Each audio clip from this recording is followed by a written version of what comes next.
Welcome back. It's time for What's Up and About. Yeah. See who joined. See who the cat dragged in. The gossip girl herself, Zay Zay. Hi, my beautiful lady. Yeah, on all this juicy, spicy jizz. Did you feel that Cynthia Erivo's on You know. No, but that is it's a sisterly love that is just so worth. Sisterly what? Sisterly what? Sisterly love. Please, don't let us They are just sisters. What is love me confusing like is that, confusing. thanks. They are sisters. They are just Don't sisters. love me like that, thanks. So I feel like they've just spent such a long time together. No, like they haven't. They have now. They've done 2 movies of a great magnitude, and they've I've done been all here these for how tours many around the years world. now? You don't sister me like that, do you? You people want to I'm do a different non-binary. kind of. I'm a different kind of sister. Is it 14 years? It's actually not. They actually tagged it, right? What is it? Non-semi, semi? non-semi, demi, curious, binary relationship, God bless something your like brain. that. God bless your I brain feel for like that. we're just complicating this thing. They literally said they are not, but they said they are not in a relationship, but they're actually open to explain what that's going to be like. Curious. What are you now talking about? Sister, please. Oh, I don't know why. Anyhow, let's leave that particular I know, I love the topic. fact, have you noticed that blue is the color for today? Yeah? Blue seems to be the color for It today. does. I think, am I wearing? Oh, Yes, you're wearing blue. Yes, Yes, I'm wearing denim. blue. You're wearing blue. You're I'm wearing wearing blue. Chef Incy is wearing blue. One of the guests just walked in. He's wearing blue. There's a lady sitting out there. She's wearing blue. I said In fact, that we just the other 2 guys they're also wearing blue. Okay. Okay, that's right. It's a blue. It's like we planned it. It's like we did, and our entire kitchen is blue. Oh dear me! I'm going to figure out a way to segue from the color blue right now, because I would love to talk a little bit about what's happening in December. Okay. Now, of course, Chef, please join us in this conversation wherever you can. Okay. A lot of people are returning home for Christmas or for Dirty December. A lot of plans are being made. I'm even on a WhatsApp group called the Returnees. Apparently I'm on Returnees 1. There's more than one Returnees Wait group. now, Titi, come, let's Yes, talk about so something. what? How can we get into that group? You want to get into the group? I don't even want to get into the group. Just get me the invites. Just give me the plugs. I don't need this group. There are like 12 events that have been lined up in December for them to also. We had like a Google form. Which one do you want? Do you want this one? Do you want this one? There's even a trip to Badagry. There's I think bowling. So like a tourism, like everywhere. Tourism package. Initiative. Yeah. Okay. They're also looking for places to stay. That's like Airbnbs. There are people suggesting ride-hailing services. Private companies arranging cars for people to move around and all that. Something I like It's about Titi, she can make money off anything. Me? Anything. Titi is your person. Titi I didn't mention money here now. That's the interesting part. I'm just saying I'm excited. Because you're just on the group, just observing, Abby. Honestly. So, Chef, what exactly are you planning for December? Okay, first I'm planning to have, I want to do, I'm looking at having a buffet somewhere. A buffet? Yeah. Ooh, with more of plantain dishes. Okay. You want plantain. You like plantain? They ban plantain now. Yeah. You know one thing about plantain, aside from the ripe one, I like working with unripe for especially the diabetic patients. Yeah. So that's why I like working with plantain. Yeah. Yeah. So I'm looking at developing more recipes and giving people room to eat and enjoy themselves. Yeah. All right. Now, once you mention plantain, I'm pure 100% plantain dodo gang. Yes, so I am part of that. Any buffet, just let us know so we can add it to our list of And of course, one of the things they look forward to, I mean, the IJGBs, I'm talking about, is food as well. Because I have some friends also coming in there, they're like, yes, as I'm landing, please, our soup must be ready. I'm like, So there was also another conversation on security on the group, you know, and I remember seeing a tweet, or do they call it an X now? It's a tweet, it's still a tweet to me. I don't know. I'm on tweet is tweet too. It's tweet, Abby. And I basically heard that, you know, police are no longer allowed to escort VIPs.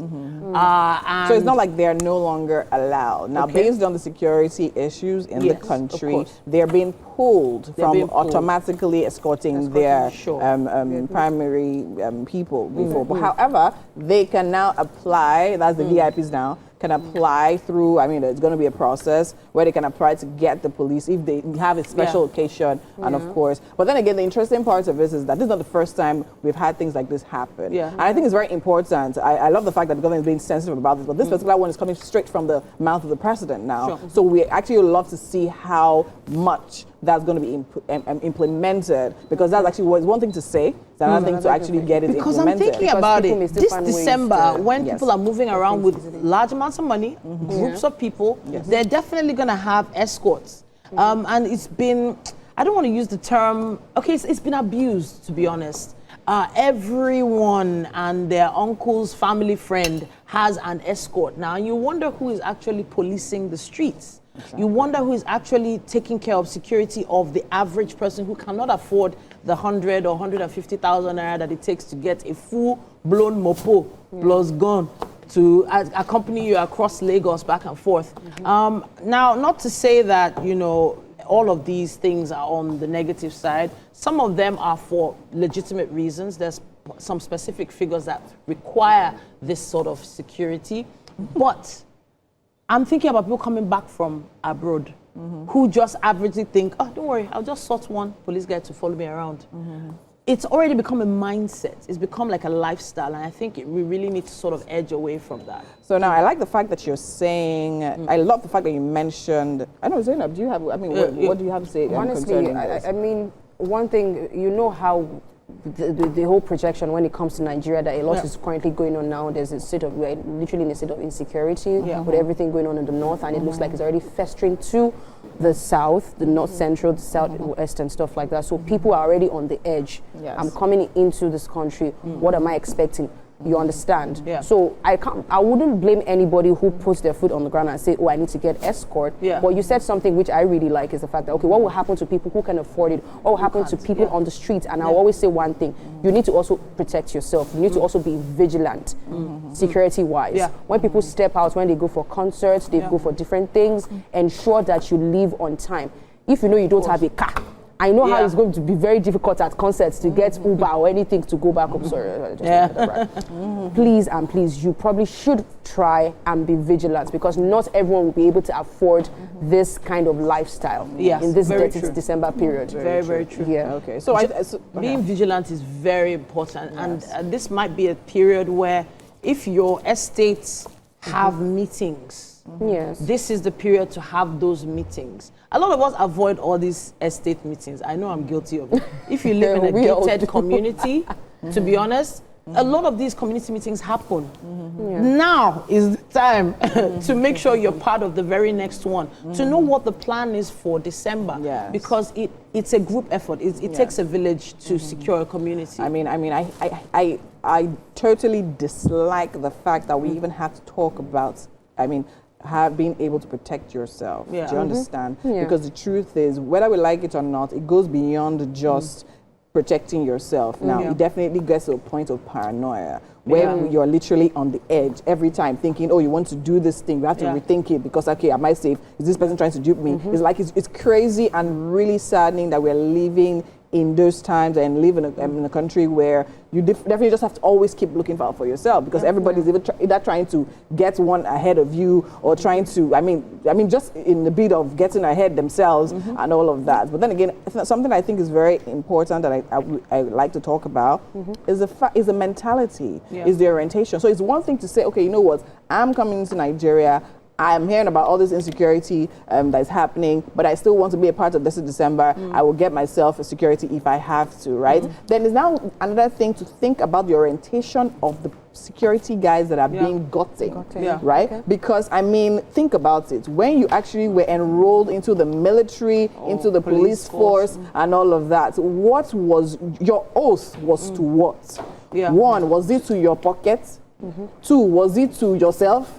Three, was it to government officials or VIPs or important people or people that can afford you? Or, do you understand? No, your oath was to the country. first, internal and external, depending on, I mean, where you are placed. So it's now very, very sad that, I mean, it seems like it is a case now of the highest bidder and who can afford to, do you understand? Because we heard of incidents where, I mean, police, they'll call the police when there's a security challenge and the first thing they'll say is, oh, we do not have enough fuel to get to you and all of that. And we're talking, so now I'm talking about this based on, yesterday, I wasn't going to mention this, but yesterday I was actually on my morning walk. And on a very prominent road, in fact, we're talking about on Airport Road, there was literally an unalive person lying right there in the middle of the road. Not on the road, but like on the flower bed. And it was daybreak already. And sadly, to note that just few meters away is a military checkpoint. Wow. And we have